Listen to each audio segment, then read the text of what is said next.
first year head coach at Lincoln, what was the record? 25-4. What'd you guys do in the playoffs? Lost in the quarterfinals to Boys High, which was the fourth game. We had won 3. Mm-hmm. We had won the first 3, and the fourth game, they got us. So you feel like you found your voice as a head coach. The future is looking bright. Do you feel like you have the support of the school and the community at this time? Yes. Yes. And then I guess word comes down that Tiny Morton is leaving Seton Hall. Heard it. The thing was, I am a little tuned in. I'm not your average Joe. Right. I do have friends in the college environment who are now placing calls. Tiny's coming back. Had you and Tiny communicated at all during that first season with you at the head coach? Yes. He called. He called. We talked, general stuff. And I won't go into details. We had a little falling out. And then I wouldn't take his calls anymore. You had a fall? No. Come on, Kenny. You can't say that. What happened? It just difference of opinion. On what you were doing at Lincoln? Not really. I can't. I won't go. He won't give it to. All right. So you guys had a falling out during the. A little falling out. So you wouldn't hear from him that he's leaving Seton Hall? No. I heard from everyone around, so I know it's coming. Just waiting for the announcement. I'm waiting for the phone call from Tiny or something from Lincoln High School that Tiny Morton is coming back. So Tiny eventually comes back to lead Lincoln. Yes. Where does that place you? How were you notified? What happened? Not notified. I'm not notified. I was never notified.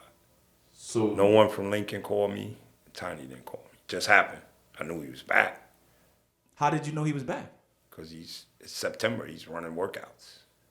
The kids at Lincoln, a couple of them called, said, "Coach, you not coming back?" And I said, "I don't know what's going on, but right now, I don't know what's going on." You didn't want to go up there and inquire about your position? No, because I didn't feel after. It's like a Lachlan situation. Yeah. I've been here for 12 years. I deserve better. I have to look out for myself. I'm not supposed to come ask you what my status is. You should call me and tell me what my status is. It's either, hey, Tiny's coming back, we kicking you to the curb, or Tiny's coming back and we would like you to stay and be with him again. You didn't get that call from Lincoln. You didn't get that call from Tiny. Never got that call from Lincoln. Never got that call. I put that more on Lincoln because you had a coach in place. So shouldn't you talk to the coach in place before you put another coach in place? It's his program, though. Still his program. I coached, still his program. Lincoln, Tiny made Lincoln High School. I never said I had any, I assisted.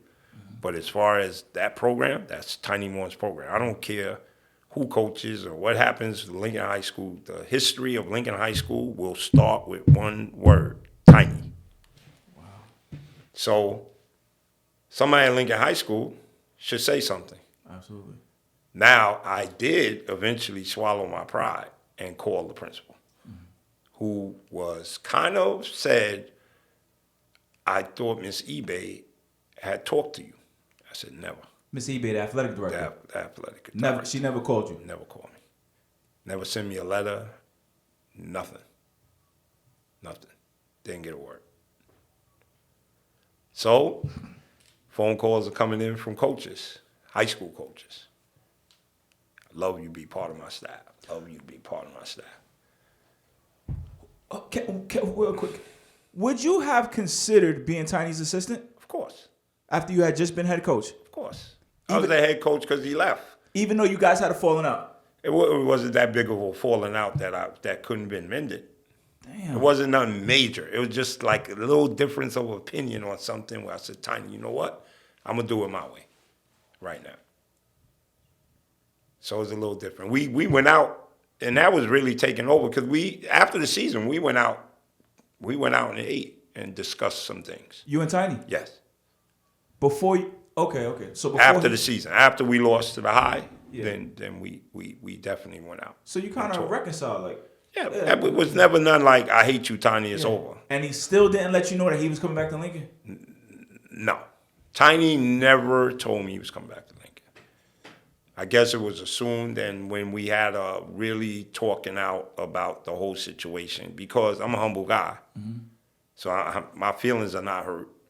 It's a situation where you went to college, it's your program, you coming back. If you come back, they have every right to take you back.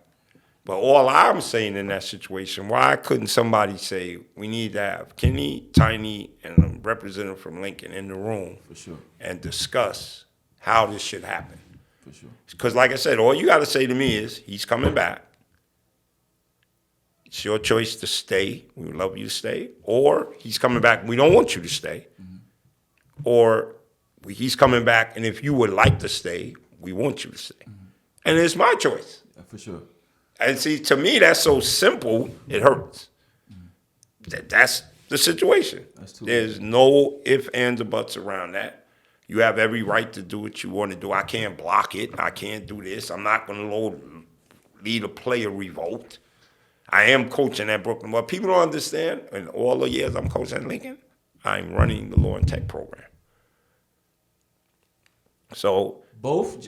Yes. You're an assistant at Lincoln, a head coach at Law and Tech? Yes. What happens when you take over the head coaching position at Lincoln? You still head coach? No, now that year I didn't do it because I didn't want anybody to say he's coaching two teams at the same time. But when I was the assistant at Lincoln, nobody had a problem. So I didn't do it that year. My assistant, Levy, coached the team.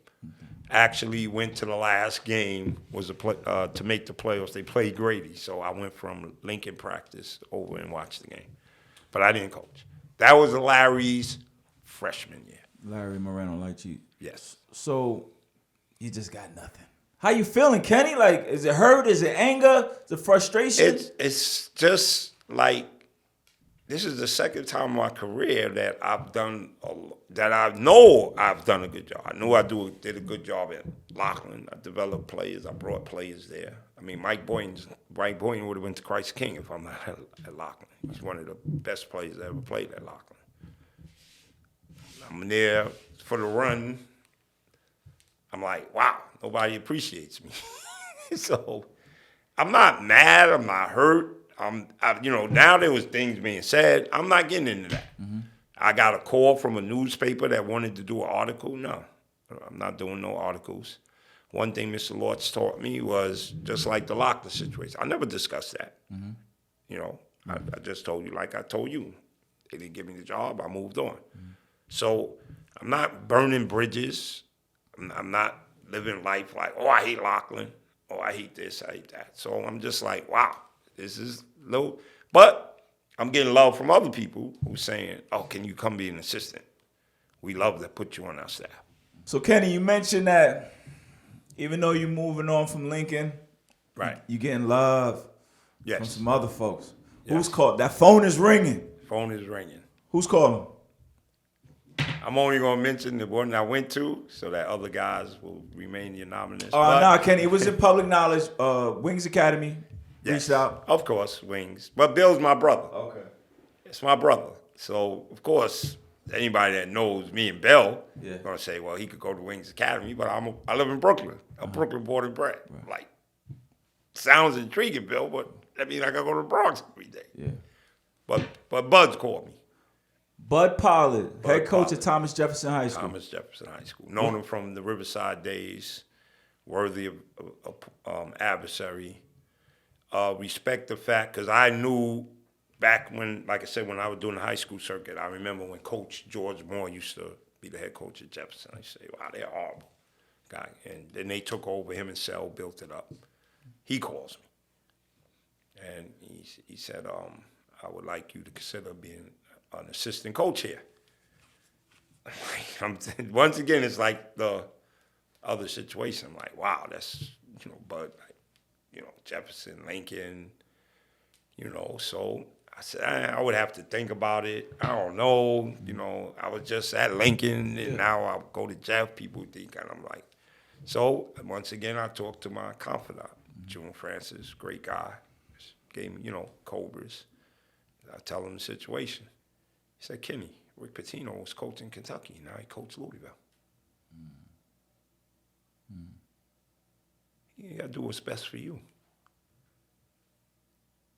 So I said, So now I live in Star City. Jefferson's 10 minutes from my house. Sure is. Lauren Tech is on Broadway. That's 10 minutes from there. I said, wow, you're talking about 10 minutes instead of sometimes an hour and a half because I got to get on that Belt Parkway to go to Lincoln, what I used to do. I tell Bud I need 2 weeks and complete silence.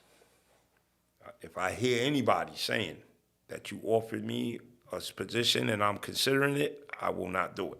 Wow. I need complete silence. I have to think very deeply about this. And I did. Yeah. Every day I thought about it. Pros, cons, this, that. Talked to June. Thinking about myself. Thinking about things my mother told me came in my head, which was sometimes you got to realize a door closes, it's slammed, but another door opens with a better opportunity. Thinking about it, I known Slick, Shamari Pons, a player for Jefferson. Saw him when he was 9, 10 years old, was recruiting him to come to Law and Tech, but he got too good. So I knew I wasn't going to get him. Start thinking about it. Tell me some of the pros and cons that you're weighing at this point. I mean, pros and cons of, like, stuff that I shouldn't worry about. Like, what people going to say? Yeah. Like, oh, he was at Lincoln, now you're going to Jeff. Because somebody did put that now we know he was a snake in the grass the whole time. Or this and that. Just moving from one powerhouse to another. Will I fit in? Because, like I said, I was trained to be an assistant. Yes. So I'm not your average assistant. Yeah. Like, I'm going to say something. Yeah. I'm going to say something if I see it. If everything's fine, I'm the coolest guy on the bench. There are games I don't got to say a word. Everything's working, we good. But when there's something, I'm going to, maybe you should look at that. And you don't, and I don't take it if you got this and that, but some coaches can't even deal with, they want yes men. Yes. I'm not a yes man. Yeah. I'm not going to do that. I was trained in this part, and I tell people that. Best, Riverside trained me. 1 year, none but assistant. Okay. So I learned, humbled myself. So, pros and cons, think about it. Told him I would give him an answer in 2 weeks. The 13th day, I go in my closet, and I pack 10 years of Lincoln stuff into a container. All of it. Hats, socks, anything that said Lincoln. Yeah. Put it all in a box. Close the box and say, that chapter's over. Start of a new one. Call Bud, said I'm coming. That's when I decided to go to Jefferson. Wow. What were those first days like? Because Bud Pollard, you say he's a worthy adversary. You used to coach against him? Yes. Well, with Lincoln. Well, you from Riverside, what was the relationship? No, he played at Riverside. Okay. Yeah, Under you? No, okay. Before me, but, I knew the Riverside teams, then I was coaching in tournaments, and I saw it. So this is a man you went up against. In fact, you just told the story that it was at Jefferson that you really found your voice. You apologized to your team in that building going against Bud. Yes. Bud Pollard is paired with his assistant Sheldon Jefferson, who he knows from way back. They played college basketball together at West Virginia. Yes. Riverside alums to the heart. What's it like walking into what was enemy territory? Exactly. There was some of the things I was thinking about. Yeah. So I go in the next day because now Bud can announce it. So he calls Greg Thompson, who says, yeah, I'm coming over. I want to interview that day. So I go in, he gives, I still have that first orange polo he gave me. Yeah. I put it on. They interview me, and they simply asked, what does it feel? I said, well, it's a new chapter. I've been at Lincoln all this time, and, gracefully they have asked me to come here, and that's it. I don't know what the future lies, but this is what I'm going to do this year. Mm-hmm. And they were great. I mean, it helped that I knew them outside of basketball, and they were just great. It was in the first beginning. I'm learning my way. Mm-hmm. Seeing what he likes, what kind of offense. And one thing about Bud that's very different, he is a very intense head coach. He's very intense. Like he's, in this, get him. He runs practice like he'll put 32 minutes. Wait, 32 minutes of hell. We gotta run. So we can wear people down. So I'm noticing now, right? He wants to wear people down. He likes to press, this and that. So it's just little moments. So I'm just learning. Yeah. I'm learning. I ain't got much to say right now because I gotta learn what you like. But that way, if I could see what we like isn't working, then maybe I don't know. But I gotta learn this. First, yep. Kids are great. I know it's Slick. Rashid Dunn, right, and Pop, the shooter. So getting to learn the kids, everything's good, and we start on our way. Mm-hmm. You remember that first time that you kind of spoke up and was like, "Oh, okay, Kenny P, he's here." We got into a spot of just like, the ball being turned over a lot and this and that, and we was talking after the thing. Bud is good with having everybody talk, and we were in the room, and I said it this way. I said, I'm new here, guys, so I'm just going to say something that maybe you guys agree with or won't agree with. When we turned the ball over a lot, we had just lost. We might have lost to Lincoln. Right? So I just simply said Shamari Pons is our best player. Everybody, yeah, of course. Why we don't have Shamari Pons with the ball more than we do. And kind of put that, and Shamari Pons start handling the ball a lot more. I don't think we lost another game. Slick! That's what's up. Devastating. Like the light bulb went off in there? My high school, Bassey, Whitehead, Lance, Slick. Slick was awesome. Shamari Ponce would go on to St. John's and played in the NBA a little bit. Now he's in the G League. The G League, yes. He took care of his teammates. Pop, Rashid Dunn, also a killer, silent killer on the other side. And that was my first suggestion, my first one. And then I remember we definitely lost to Lincoln in the Borough Championship game. So we downstairs, and like I said, Buddy's good with looking at stats, and everybody's talking. Guys, what did you see? Like, this is crazy. We lost to these guys. And I said, Bud, Slick had like 28. Pop had 22. I had like 30. That ain't why we lost. We lost because our forwards combined to have 5 points. If our forwards don't pick their play up, we're not going to win. Championship game, I think our forwards scored like 24. Totally dominated the Lincoln forwards, and we won the championship. First one in 50 years at Jefferson. First championship in 50 years. Ladies and gentlemen, this is some movie stuff. Jefferson goes to the championship, and they face off against who? Of course, Lincoln. Who else? Had to go that way. Abraham Lincoln, the team Kenny had just left. Yes. The team that is now being led again by the great Tiny Morton. Tiny Morton. So everything is good. Kenny's on, but now I'm on the other side. Kenny, what's that buildup like? Once you realized that was the matchup that was set, Jeff versus Lincoln. I knew it was coming. Yeah. I mean, people don't know. I knew Tiny's not losing none of these guys, and we were on a good roll. We had a good team. Got to get Slick a championship. Got to cement. This is the one thing I would tell them. Got to cement your high school career with a championship. Got to get one. Can't be considered one of the better high school guys, and you ain't got a chip. Got to get a chip. I know you say that about Slick, the young player that was at Jeff, of course. How you feeling personally? Like, yo, I got to give it to Lincoln, goddammit. People think that was really, it wasn't, because, like I said, I'm not really into that. Yeah. Like, I moved on. Okay, that's that. I got no satisfaction. I mean, I actually posted that day, I hope in the championship game, we go to like quadruple million overtime, then they call the game and consider it a tie. So I would never have to say that the players that I coached the year before, who I felt very strongly, Tyler, Man, and those guys, I would never experience them losing. Mm-hmm.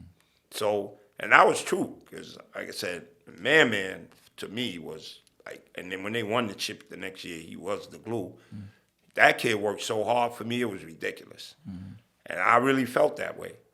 But at the same time, now I have an allegiance there, so of course I'm saying in certain situations, Tiny's going to do this. Yeah.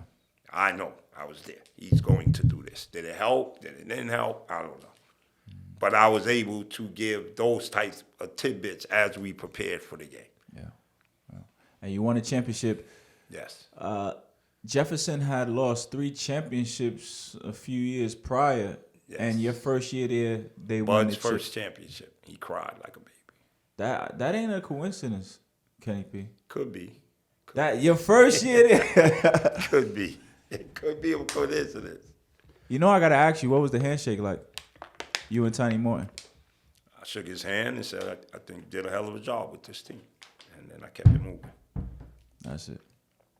I think you did a hell of a job with this team. That's it. Mm-hmm.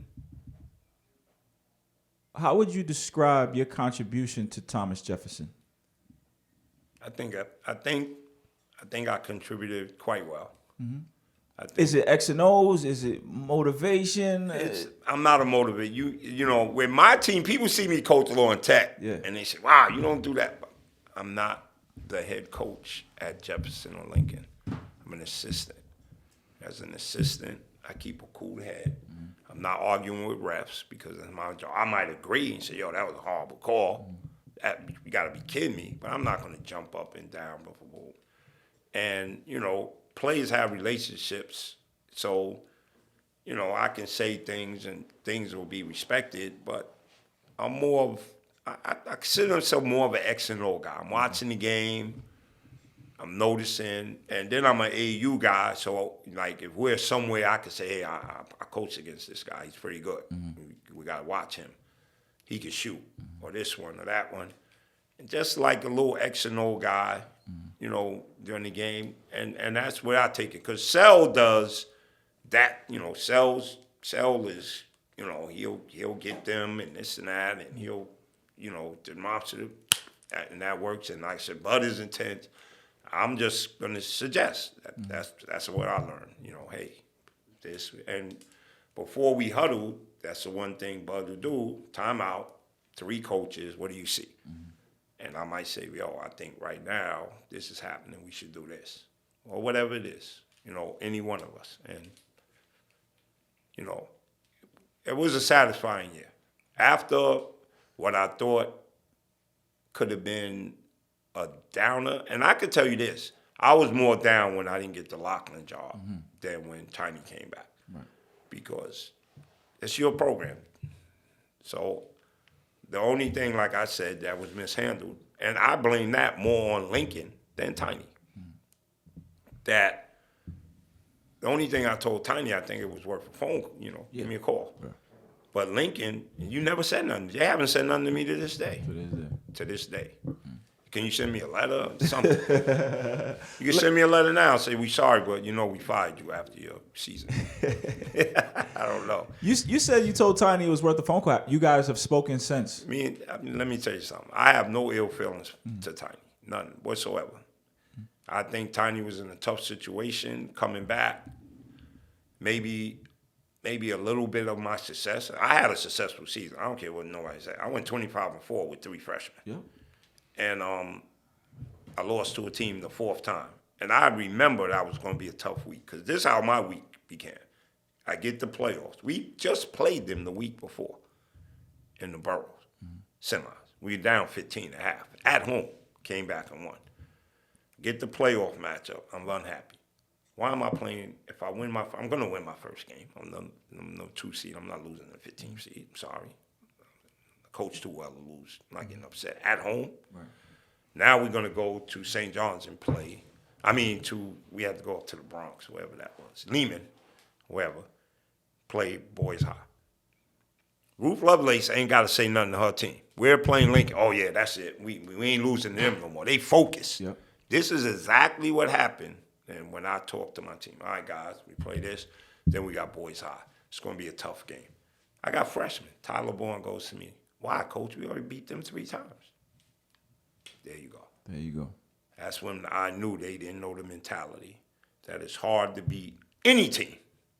I don't care if the team is better than you 4 times in a row. It's very hard to do. Very hard to do. And the only solace of that situation is that Bill got his first title. Because we were talking it was going to be us versus him.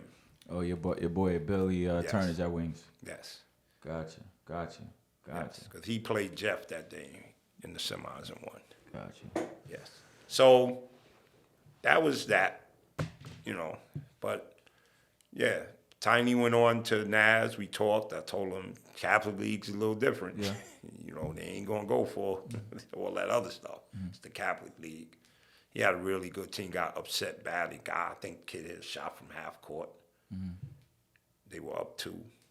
And, but, You're good. We good. We good. Few things, Kenny P. Few things, man. I'm going to talk this basketball a little bit. You have mentioned a few times that you would be an assistant at Lincoln or Jefferson while still running the law and tech program. Yes. Walk me through that day, Kenny. Like, how do you do both? Well, because it was easy back in the day. This is what happened. Law and Tech back in the day, it wasn't Law and Tech. It was Acorn High School. Yes. It was a very bad school. Very bad. That's why I got a job there, to help trying to skim. They had kids smoking weed and all types of stuff. So Arizona suggests I go there. And one of the things I said to the principal is there was no sports program. Our gym is about the size of this. We don't play home games there. This room ain't that big, yo. Yeah. If you ever see my gym, you say, this gym ain't that big. Right. So I say to the principal, we need a sports program. If you start a sports program, you can get these kids to start following some rules. So she said, okay. So we started a JV program, Arizona. So Arizona and me, we picking the team. I'm helping them. But he's going to coach. I'm at Lincoln now. Right. So Zoe's coaching. He's doing everything. Following year, Zona decides he's going to leave and go to a charter school. So that puts us in a little bit of a bind. Who's going to coach? I can't coach. I'm at Lincoln. I'm not giving up Lincoln to coach Law and Tech at Acorn at that time. So, lo and behold, at that time, may rest in peace, Larry Majors had given up his job to Todd. He reaches out that he would like. He heard there's an opening to come coach at Law and Tech. I mean, at Acorn at that time. Oh, this is great.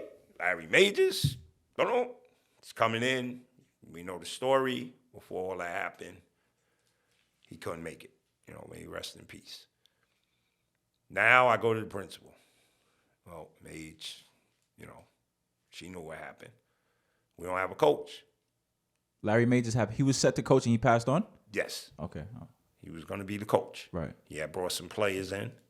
He was going to coach. So I talked to the principal in September, go in, and I say, well, we don't have a coach. What are we going to do? We don't have a coach. I'm looking, try to find one. And she simply said, no, you're the coach. She said, you're the coach. That's how it started. I had a good friend, Donald Nesbitt, who was the cook at my building. He joined in with me, and we had a lot of talent. Built it from the ground up. From the ground up with rules. Because remember, I told the principal, give me a sports program, I can. So now you got to come to school on time. Yes, sir. You got to call it the Morrell rule. I had a kid, very good, Morrell Wainwright. He's coming to school late all the time. What are you doing? Like, you can't come to school at 1 o'clock and play. You're not going to play. I got to take my brother to school. You know who his brother is? Who? Tank. Oh, I know. Became a star. So eventually, his mother calls me and says, this is crazy. If he gets to school, why can't he play? What kind of rules? I said, ma'am, if you feel that I am not doing the right thing by not letting your son play when he comes late to school, you could take that to my principal. I'm quite sure I'll win that one. Right? So he conforms, starts coming to school on time. Can't wear hats in the school. So a couple of kids wear their hats, they get benched. Now the hats are off. Can't be cutting classes. So we get them all. I went to 2 championships with that team. I've lost more championships at Lord Tech than anywhere. I won 4 championships at Lord Tech. Tell them, building the foundation with you guys. You guys, I will never forget you guys because you guys are going to be the basis of my program. When we won our 1 championship, when Larry won, about 12 of them were at the game. Took pictures with the trophy. They said, Coach, you was right. They felt like a part of that championship because of the sacrifices that they made. Because a lot of them I had to bench because I don't go from my rules. So you sacrificed possibly some championships on the front end to lay the groundwork in the foundation. Exactly. That we would have a program, not a team. thing. I'm at Lincoln. Tiny got a program. It's not a team. So I'm going to start a program at Lawrence Tech. Kenny, that's a lost art, man. People ain't doing that. Yeah, because people want to win. Yeah. When you want to win, you want to put together a team. Teams don't win. Programs win. I don't care who Duke, North Carolina, Syracuse, UCLA. I don't care who goes there. They win because it's a tradition and certain things that you know are expected of you in that program. It's not a team. Wow. Teams don't win. Programs win. I was going to ask you, yo, Kenny, these kids, they want to play ball, but they don't want to go to class. They want to hoop, but they don't want to do their homework. How do we handle that? And it seems you saying coach got to be willing to sacrifice. Got non-negotiable. That's non-negotiable with me. Non-negotiable. I have grade days. Like yesterday, we didn't practice because progress reports came out. And some of them are not doing so well. And it's a lot of kids don't learn task on hand a lot. Oh, but I didn't hand that in one time. I'm going to hand it in. But I spend an hour and a half talking about it. No practice, grade time? No practice, grade time. This is more important, guys. Because all you want to go to college. That's the first thing. How many they all raise their hand. So if this is looking like that, how am I going to get you to college? Every kid I sent to college was qualified by their junior year. They sure were. Qualified. Guys, you have to be qualified by your junior year to be recruited as a senior. You can't decide in your senior year, I'm going to start getting good grades. You got to start getting good grades in 9th grade, 10th grade. Like I have a 9th grader yesterday. I used his report card against my seniors. Karen, I got number 90s. Yeah. So, non-negotiable. Coming to school on time, non-negotiable. But hold on, Kenny. The kid's parents is coming to the game. Like he might have a coach coming to look at him. You gonna sit him? If he's late to school that day, depending now, the one thing I do, now I teach him another lesson. Guys, sooner or later in life, you got to build up credit. So now school starts in September, and you go the whole month on time. Built up some credit. October comes, you do another week, and then all of a sudden you come in late. I won't say a word. Right. Your credit is good. Right. So that situation could happen, but they know once you're doing it all the time, my kids aren't late because that's non-negotiable. They know. So, every now and then they kid late and this, that. And there's certain days, like if it's raining and snowing, the lateness is out because buses and trains run slower in bad weather. So I don't count them days. But classwork, you're in school every day. Because if you play for me, you're in school every day. You don't come to school twice a week, once a week. You come to school every day. And you're on time every day. So the next non-negotiable situation is we don't fail classes. And we also pass our classes with B's. So when it's time for you to go to college, you know what you need? A B average. Yes. You already got it. Because like I tell the kids, the first thing when Larry was being recruited was, Coach, can I see his transcript?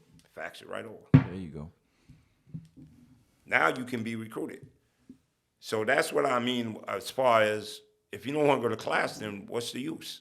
Because without grades, you can't go to college anyway. I was faced with this recently. There's a young man who failed the class, right?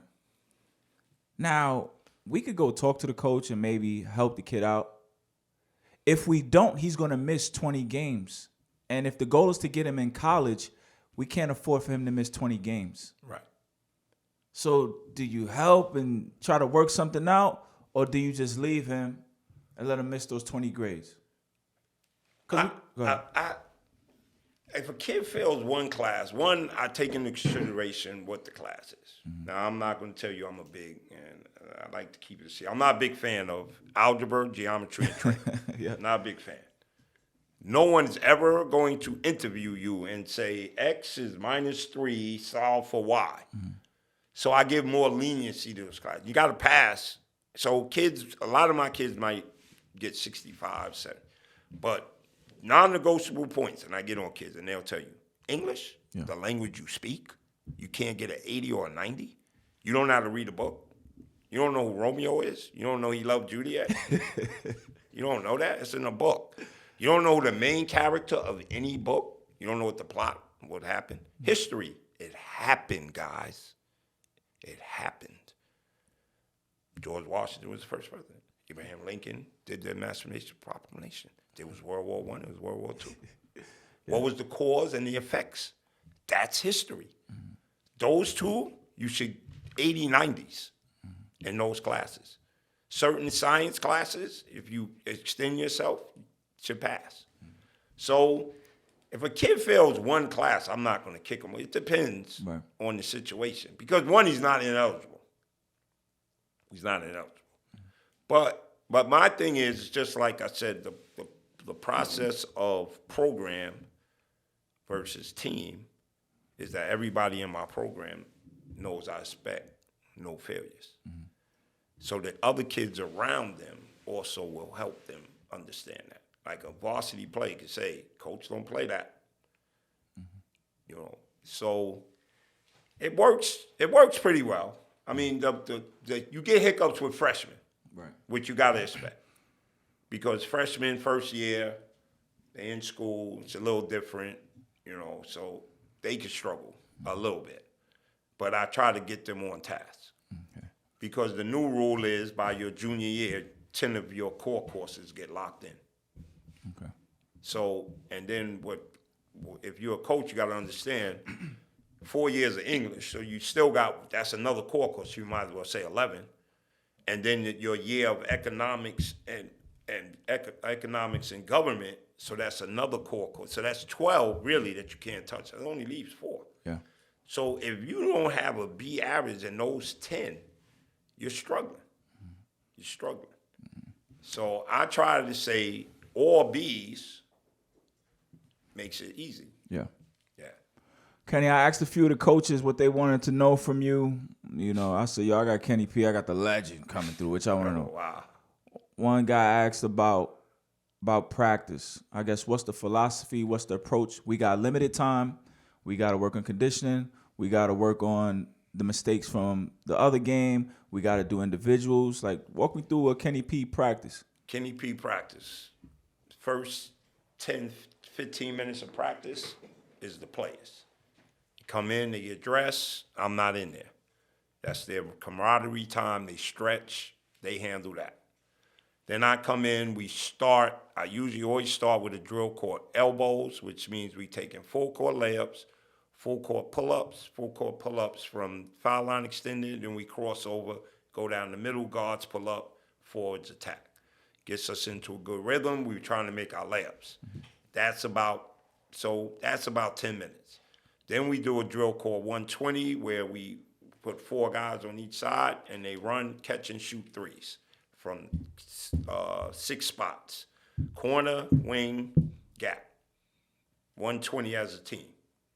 After that, we do our 3 lines. I don't do the go behind because you don't cut behind somebody when you're throwing the ball in a basketball game. So we run wide. We learn to cut. Boom, boom, boom. So within the first 25 minutes, I've gotten some threes up. I got layups. I got some passing in. Now, individual work depending on my time, 3-hour practice, if I'm doing a 3-hour practice, I might do some individuals. So that means I'll put the guards on one side, forwards on the other side. If I got a real big guy who all he is, like right now on my JV team, I got a real big guy. He goes to a side corner, he does the miking drill, he throws the ball, trying to learn to keep the ball above his head. My forwards will start working on flashes. I do trail threes, so they'll do that. My guards are working on one dribble pull-ups. They're working on more three-pointer guards, shoot more threes than forwards. That's some individual work. If I got to break down now, like you said, if I got to break down what we did the day before or something, once I get into that, I might start off with that. If I want to introduce a new play, which isn't a lot, we run the same stuff a lot, we might go over it. Like, hey, yesterday this was open and we kept missing it. Like skip passes. A lot of kids don't see the skip pass. Or a lot of kids don't cut right. They cut below a box, and now your layup is hard. You got to cut above the box. I tell my kids, you always want to see the rim in the box. Okay. And just so I get that done if I got to deal with anything. Team stuff, maybe defense, and a game plan. I'm big on game plan. Yeah. So, hey, we play them tomorrow. This kid can do this. We're going to do that. We're going to play this, and stuff like that. Like, a lot of guys, I've seen a lot of guys been going into, a lot of guys do zone. I play a zone. I play a 2-3 matchup zone. It's a man-to-man principles. We guard the ball, and we help on the other side because kids are not good man-to-man defenders. But I teach it as guys, we're basically man-to-man. Sometimes in our matchup zone, we might have one kid denying another kid. So now somebody else got to help. Stuff like that. But you have to tailor practice to meet your team. Right. But I think the warm-up drills, I always do. I like that. Yeah, I always do. The shots is conditioning. Conditioning, they're running. Now, I'm not big. Now, I'm not going to go into practice and we're going to run 200 laps and stuff like that. Because to me, like I tell kids, basketball is not an endurance sport. It's a game of sprinting. You're basically sprinting. You're sprinting from here, you're sprinting there, you're sprinting there. So you got to be quick, fast, and then. But I do so much of that's their conditioning. So, like a guy like Larry, in my little gym, Larry run like a deer. Like I tell kids, you can't run in here. Yeah. And you go to college, you're going to be. Yeah. But my whole purpose is preparing them for college. So I do a lot of drills of shooting. So when colleges, and not bragging, when colleges come watch my kids work out, they say, wow, their footwork, because like you got shot ready, footwork done, hands ready, catch, shoot. I get rid of hitches. Don't catch the ball, bring it here, and then bring it back. Catch, here, shot. I do a lot of that. How fun was it to coach Mr. Moreno, Larry Moreno? He was like, it was just ridiculous. He's done. Okay, I'll tell you real quick, and I'll let you. Loyal to the Game Summer Classic. I live nearby. I would look at the schedule and see, I'll watch them play. When Larry Light Cheese Moreno and Lauren Tech was in that park, I was going to be there. Yes. He tore it up that year, too. He did the same thing. Larry as a sophomore, junior, freshman year, varsity, 6 points. Wow. A game, maybe 8. Larry wound up with 2,400. Sophomore year, Larry's ready in the gym rat. Just like my other kid, Matt Scott. These are gym rats. Kids average 32 points a game as a sophomore. We beat Erasmus. They're the number 1 seed. Now, in the A division, the round of 16 is played at the highest seed. We're in Erasmus. It's sold out there, undefeated at a 6'9" monster. Larry scores 44 points. We pull the upset off. That's when I knew this kid is special. Yeah. His junior year, I slowed him down. You got to learn to. And he fought me a little bit. Yeah. Larry, you got to get here, you got to kick. No, I could take him. No. When you go to college, you got to learn to be a point guard sometime. Yeah. Got to kick. We should have won the chip that year. Yeah. Lost last second. Senior year. Larry missed a free throw. And I'm skipping that. But in that game, up 3, he missed the front end of a 1-and-1. So before we started our championship run, he told me, Coach, I'm not missing a free throw in the playoffs. He missed his first free throw and made 51 straight after that. Wow. But first day of school, 7:30, school opens. Larry got the whole team in there. Larry said, I'm not losing. Everybody, let's be focused right away. Let's not be playing around. Boom. First day of the year? First day of school, the whole team is in the building. School don't start to 8. But I tell kids, like this year, I tell the kids, door open at 7:15 now because of COVID. They open a little early. Door open at 7:30. I open the door, the whole team's there. It's Larry. Focus. Not Larry. Like, we are winning this year. There's going to be no ifs, and buts. So from day one, he kept them focused. I mean, I told my kids, we played 17 league games. Larry hit 81 threes. He hit 11 in a game. He hit 7 like 4 or 5 times. This is like focus. We play in the playoffs. Guys, they got transit. Say, we got Larry stoppers. Larry's like me, very humble kid. Yes. That's the only time I saw him say anything. He had like back-to-back threes. He said, I thought you had a Larry stopper. We go to the chip. We start out great. We're up 16-17.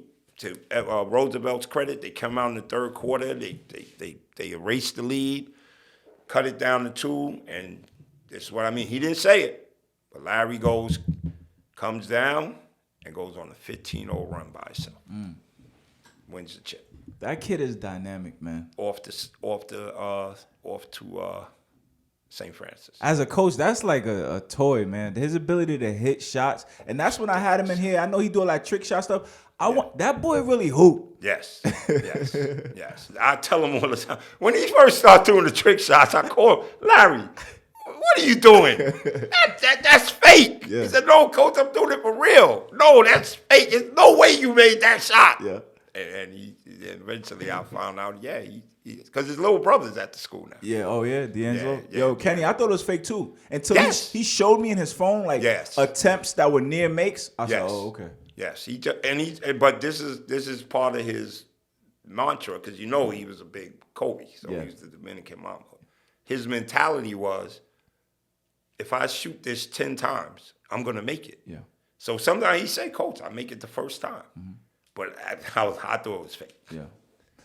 Well, but it got him a lot of notoriety, so I'm happy for him. For sure. Yeah. Great kid. He had great things to say about you. He said you send quotes and kids got to respond. He said he said it. And Kenny, that's the thing. With this podcast, I don't want to talk to anybody that's won a championship or could bounce a basketball. I want people that's putting on for the community in a real way, leadership. And he said that about you, and I was thoroughly impressed. Right. The quote thing came because kids don't read no more. Mm-hmm. So I came up every morning, even every team, in the morning between 7 and 8, as they're on their way to school, I send a quote. Now, most time it's basketball. So the other day, I think the quote was, the way you practice will be the way you play. They have to respond before they get to school, 2 sentences, just to wake their brains up. Because I tell kids, your brain is a muscle. You guys don't exercise it too much. So, yes, I send a quote out every morning, except for weekends, because kids sleep late. Okay. So if I send a quote at like 7 in the morning, I might not get an answer. But Monday through Friday, yes. And every player must respond to the quote, or that player will not practice that day. Wow. That keeps you busy, too. You got to go and find some good stuff. But, one thing like I tell the kids, I can Google. Yeah. I get a lot of good ones. Sometimes it's easy. Sometimes it's thought. And if you don't answer it right, I'll go, that's not it. Try again. Yeah. So, that's just a way to get them thinking. Get the mind going. Yes. I said, yo, Larry, because all these kids want to run to AA school. I said, Larry, how you end up at Lawn Tech? He said, Kenny Pretlow. Yes. I saw a dude that used to live in my building, LeVar Folk. Yes. It's my guy. I said, yo, bro, I seen your son playing at Lawn Tech. How'd he end up there? He said, I wanted him to play for my former coach, Kenny Pretlow. Yes. I said, damn, Kenny P got years, generations. So when it comes to recruiting, we good on time? Yes. When it comes to recruiting, you at a point when you doing it off reputation? I don't recruit. People don't believe that. I don't recruit. I got Larry Marino, my friend Donald, who I told you about, had a team. And I allowed them to come practice at Lawn Tech. Mm-hmm. I hope the principal don't have that. But I snuck them in, and I ran a couple of drills for him. Larry liked it. And he told me when he was in 5th grade, oh, I'm coming to school here. And trust me, other people, a lot of Catholic schools tried to get him. Yeah.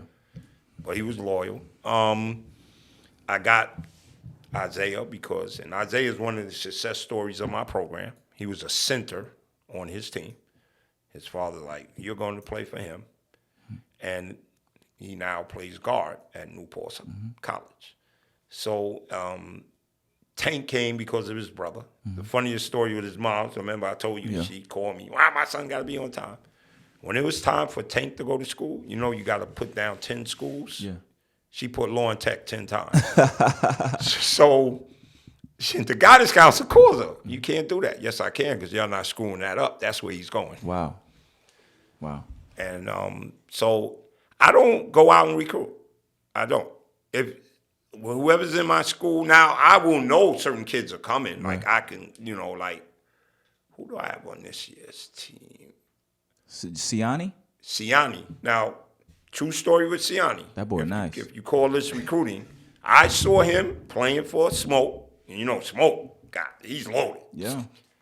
2 years ago, because I'm also a ref, thanks to Buddy Keaton, may he rest in peace, helped my coaching. He said, you're going to learn to be a ref so you can stop yelling at refs. So I go there, reffing the game. This little guy's outside St. John's Park making threes. Mind you, he got about 12 8-footers. So I want one of these 8-footers. Yeah. I'm like, Smoke. Yeah, he going to South Shore. Yeah, he's going. How about the little guy making shots? Oh, he lived right by you. You want to talk to him and his moms? Yeah. I say, hey, I coach at Law and Tech High School. You all right? I think you could play for me. He was little then. Yeah. 7th grade, didn't see him again. Not like I pursued him, didn't take his number or anything. During the pandemic, as it lessened up, I started doing workouts. I emailed all my parents, hey, this is dying down. They opened the parks back up. We have a park right by our school. I'm going to use basketball. We're not playing games, drills. I'm going to have sanitizer, It just want your permission. Oh, of course, please, get him out the house. Yeah. So I started doing that. Probably 3 weeks in, I see Siani walking the park. So Levy says, who's that? I said, looks like his kid I talked to like 2 years ago, but I don't know if he goes to the school. So I call him over. I didn't even know his name by then. I said, you go? He said, yeah, I'm going to Law and Tech. He said, no, not I'm going. I'm in. Yeah. So if you call that recruiting. Ken, you got the toughest backcourt in the city, and they just there. I did recruit Chewy. Okay. Now, Kenny, I didn't get him, though. He went to Jeff. You went to Jeff first. Went to Jeff first. So, Kenny, people will say, and again, I'm talking about my coaches, my peers, like that, they looking to do what you have done. They going to say, man, Kenny got that reputation, like he can do that. What advice would you give them when it comes to recruitment, especially in this era where kids want the clout? Right. Kids want to go to AA and the schools with the biggest gear. Like, for those that are starting out trying to build, what advice you got for them? Simply this. Stay true to yourself. Mm-hmm. If you want to impact lives, because we're talking all basketball, but like you said, I have a kid in Japan, Walter Pitt. He's a fireman. And when he went over there, the first thing he hit me is, Coach, I'm so glad you taught me about being on time, because that's how they elevated me to this position. Mm-hmm. So you got to stay true to yourself. What do you want? Like, okay, I want a program of hardworking kids. Mm-hmm. I want my kids to be good students. I want my kids to be on time. I want them to learn the value of time. I tell kids all the time, you can lose money, you can get it back. You can't get time back, though. Mm-hmm. Nobody, until they invent a time machine so you could go backwards, make good use of your time. Stay true to what you want. And if someone doesn't conform, don't be scared to say, you could go do that over there. You can't do that here. Wow. So my reputation might help. And I'm not going to tell you that is, because I'm not a guy that says a kid like, I saw Connor Spradley at 8 years old in preteen, Bradford. They told me he was 8, almost fainted. Mm-hmm. And I watched him, but guess what? I never talked to him about Law and Tech because he's an AA player. So I don't say I gotta go get this kid. No, you belong at Jefferson, Lincoln, Brooklyn Collegiate, Eagle. What comes through my door now? Like I said, I knew I was getting Isaiah Foe. Yeah. I didn't know I was getting Siani. I have another kid, Chewy. I did. I saw Chewy. I thought he would be excellent in my program, the way he could pass and run. But he didn't come. He didn't come, and I did recruit Chewy. I will not lie. All summer I text, but I didn't get him. But I got him on the second one. When sometimes you got to be I tell kids we're a small fish, a big fish in a small pond. We don't want to be a small fish in the big pond. Okay. So I don't have aspirations. I do AA with Jeff. That's my leisure. That's my enjoyment. Mm-hmm. That I also can do that because I learned that with Lincoln and do both. So I got the best of both worlds. Right. I do some AA stuff, and I do my law and tech thing. But my law and tech thing is my program. Yes, sir. And I don't, like I said, it's non-negotiable. Certain things. You're going to be a good kid, not acting up. You're going to get B's. You're going to be to school on time. Mm-hmm. And by we doing that, we're also going to win basketball games. Because I coach a little. I do tell them, I coach just a little bit. I coach a little bit. They look at me. Like freshmen, they don't know. I coach a little bit. So, like, my JV team just went out and we got massacred twice. Mm-hmm. We wasn't quite ready, but I got to show you that so that you can see it. Mm-hmm.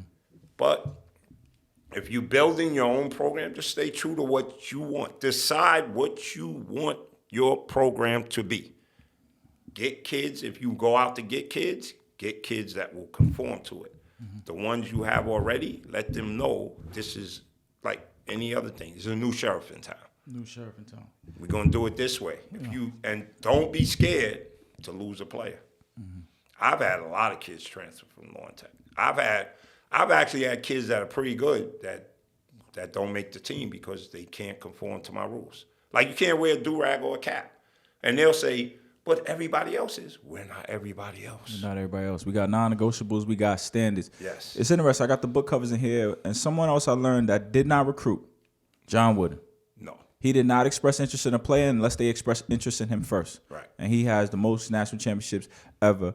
A few things I'm going to get you out here, Kenny, real quick. Mm-hmm. Kayvon Baker, Commissioner LTG, he said, I got Kenny P. He said, man, just ask him to draw up Lincoln. Draw up Lincoln? Yeah, you know that play? Yes, of course. He said, how you don't know Lincoln? He's been seeing it for years. Kayvon's I actually coached Kayvon a couple of tournaments. Yeah. I saw him out things, so I'm proud of him because he's worked his way up, and now he's at Wingate. I think he's going to do a great job because I think he's finally, because he told me when he got the Dewey job, he kind of thought that was a good move for him, but the administration wasn't behind him. Mm-hmm. See, that's one thing my principal and my teachers back me because they know I'm no nonsense with that type of stuff. So I think he'll get that. But how you don't know Lincoln? He really want me to draw it up? I'll draw it up. I don't know if Tiny want me to draw it up. But Lincoln is an overload. That's all it is. We dribble it in, put a man in the corner, shooter here, ball here, post-up guy here, high post guy there, opposite wing. We can skip. If we throw it here, we reverse. This guy dives. He comes across. He comes over. All this is an overload. Yo, Kenny, that's. But we had great players on that. It's like the triangle. Yeah. If Kobe and Michael Jordan ain't in that triangle, it would have been a circle, right? Yeah. So hold on, you not running some version of Lincoln at Law and Tech? Be careful, Kenny. You know we playing y'all this month. Yeah, a little bit. Not quite because I don't have the post players. Right. I don't have the post player. Need a post player.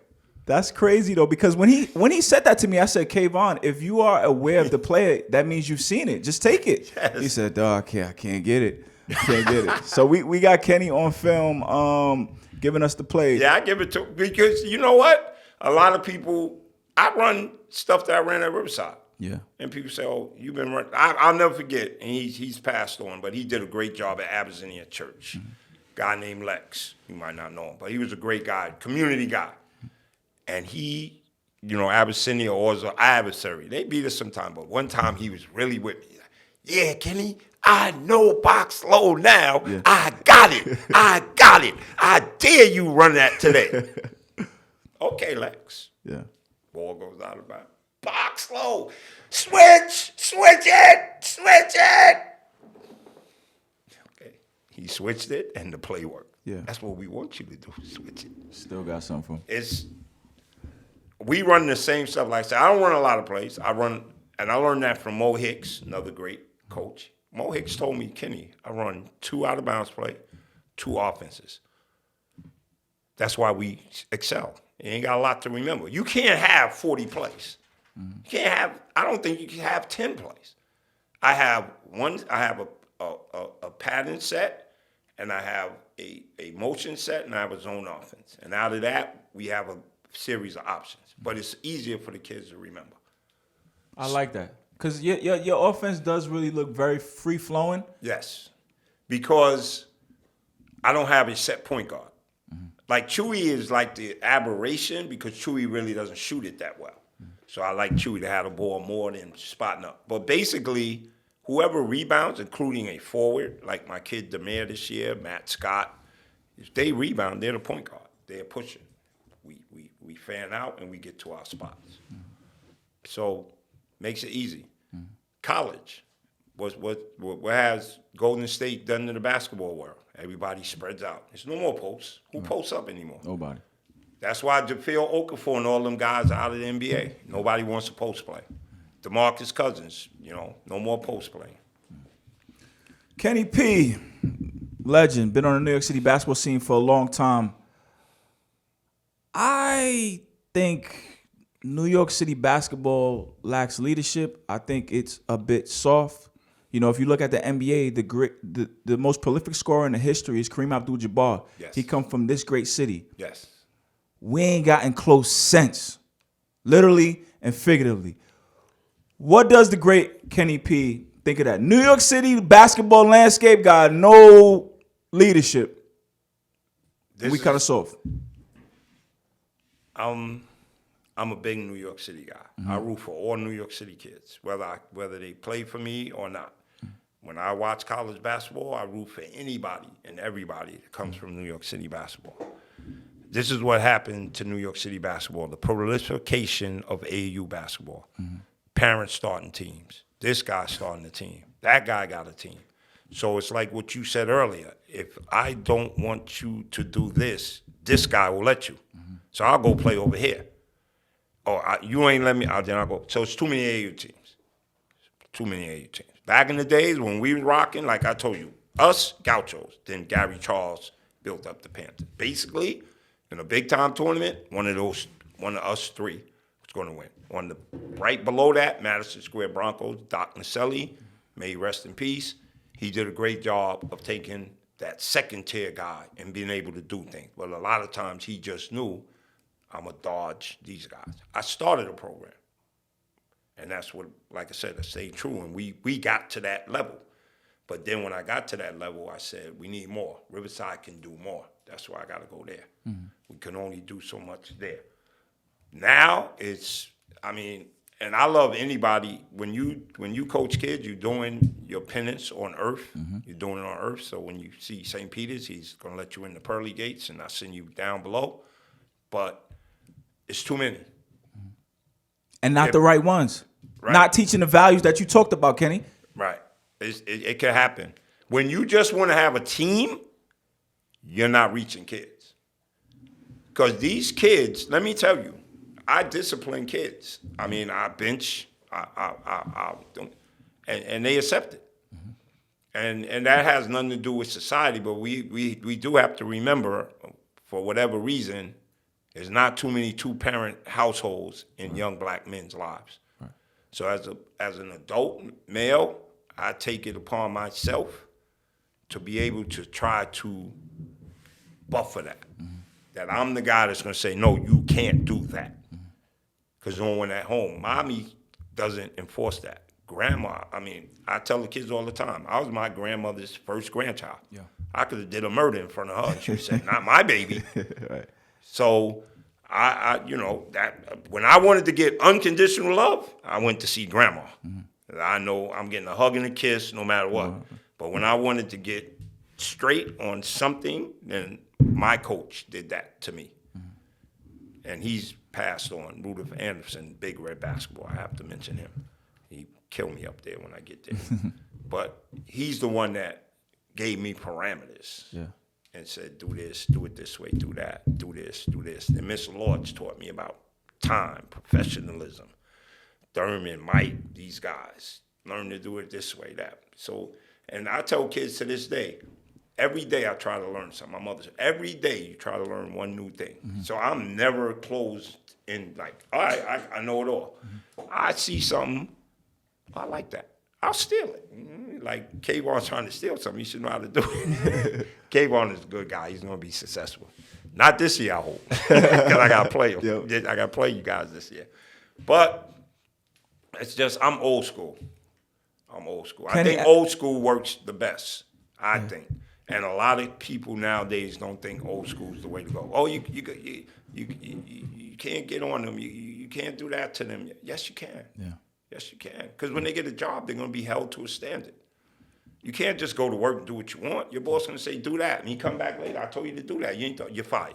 And I don't think people understand the impact of coddling these young athletes. Like, I hear some horror stories with some kids in the city. They getting away with whatever they want to in practice and school. Yes. We, as a community, are going to pay the price for that at some point. When these kids come back, some of these kids can't even do an interview or... Like, it's really bad, and I'm getting frustrated, and I want to know what can we do to pull it back. And the reason, like you said, with leadership, who's going to take it? I mean, I will tell you, Tiny, one of the things Tiny has talked about, he said, I would like to just be able to bring everybody in New York City in one room so we could get all of this thing. Because I saw your thing about Kadari. And I agree with that. But me, I'm powerless. He's not recruiting nobody from Law and Tech. Right. He's never going to recruit a kid from Law and Tech. Hold on, Ken. Let me make sure the audience knows. I did a video where I was upset with Jim Boeheim taking what I thought was a gratuitous shot about a young man that left his program. Okay? I wasn't surprised by Jim Boeheim doing that. Those dudes, I feel they don't really care about those that are in our community. They just exploit them. My biggest frustration is that New York would not unify and make Boeheim or those people pay the price. Because I feel in my heart, Kenny, the people run this world, right? If we were organized as a city, we could have and do whatever we want. Right. Instead of just running around happy that they gave us some sneakers, we could get some internships for our people. Like, we could really do some stuff, Kenny. Right. And it seems so hard, and I tell kids all the time, somebody give you a pair of sneakers, the soles are going to run out sooner or later. Mm-hmm. It's not going to last forever. I'm giving you stuff that hopefully is going to last forever. Mm-hmm. You might think about it 10 years from now. But in that type of situation, like I like what Smoke does. I am quite sure Jim Boeheim will never get another South Shore kid. I don't know about that. I feel pretty strong. Smoke is Smoke, and I haven't talked to Smoke about that, but I know Smoke, and I've watched him, emerge as one of the better guys and coaches, and I can tell you that won't happen. But for it to be solidified, see, like I said, proliferation of all too many AAU teams. Mm-hmm. So when you got 50 AAU teams, how can we all come together and say, as one voice, this is what we want? Right. Because, like I said, the same way you feel strongly about this other guy, well, that wasn't my player. Yeah. If Jim Boeheim won one of my guys, he ain't going to do that to my guy. But you're right. He took Kadari, who was probably better than the two kids he played over him, because Joe Girard has a scoring record over Lance, which is ridiculous. You know where he played, right, Joe Girard? Niagara or something, high school. Glen Falls. I've been to Glen Falls 5 times. It's like 6 hours from here. It's ridiculous. Yeah. It's a B school. Yeah. In Glen Falls, New York, he only plays teams in that area. He averaged 50 points a game. Can you imagine any kid in New York City as good as he is? Because teams would double, triple it. So he's got him and he's got his son, okay? It's his son. Yeah. I never read about Buddy Boeheim being this great guard. Like, North Carolina and Duke didn't offer him. Right. Dad took him. Okay, he could shoot a little bit, whatever. But I've seen Kadari play, and I was frustrated. I'm right, Kadari should be playing more. But like you say, he took a shot at him on the way out. Yeah. But the way that's got to be handled is the actual guy. And I will say, I feel very strongly that Smoke will not let Jim Boeheim recruit another one of his players. Syracuse shouldn't even be able to come back to the city, though, honestly. Right. Well, what you want takes everybody to feel that way. But when, like I said, all it takes is one guy over there to say, well, that ain't one my player. Jim Boeheim could come here. Yeah. It's a tough situation. I think us and everything, not only basketball, in all aspects of everything that black people do, that we do, acting, film directing. I love what Tyler Perry does. You know what? I build my own studio. Yes, sir. Produce my own movies, produce my own TV shows. Oprah, I got my own channel. I don't need to deal with you guys. Like, BT sold out to the white, and now BT sucks. Yeah. It's horrible. What happened to all the good shows? They're not putting out shows for us. And it's just so hard for all of us to just say, you know what? If we do one united thing, how great more can it be? Like when the NBA decided we're not playing that day. Yeah. I said, great. That's what you should do. But like you said, it's an ongoing battle. Yeah. It's an ongoing battle. I'm excited. I didn't know you watched that video. Yeah, I watched that. Yeah. I watch a lot of little different things. All right, man. But my humble contribution, again, I be reading. I try to share my little thoughts. And I also want to highlight the character of individuals. Right. You know, the rings is cool and we about to showcase them off, but really why I wanted you here because I've heard the stories about who you are as a man, as a coach, as a leader. I appreciate that. And that's phenomenal. And sir, you are a legend. Thank you. And like I said with that, that's from people telling you that. Yes, sir. See, I didn't call you and say, yo, you should have me on your show because I do this and that and I do this and that. Other people say, yo, you know what Kenny P do? So that's what I tell my guys. Look, when you go out, you're going to be my ambassador. Whether you do it or not. You know, my guys come back. That's what I tell the kids all the time. When kids come back, that's because they gravitate back to somebody that helped them put this stuff on the way. The legend, Kenny P. We out of here. Thanks, Kenny. All right.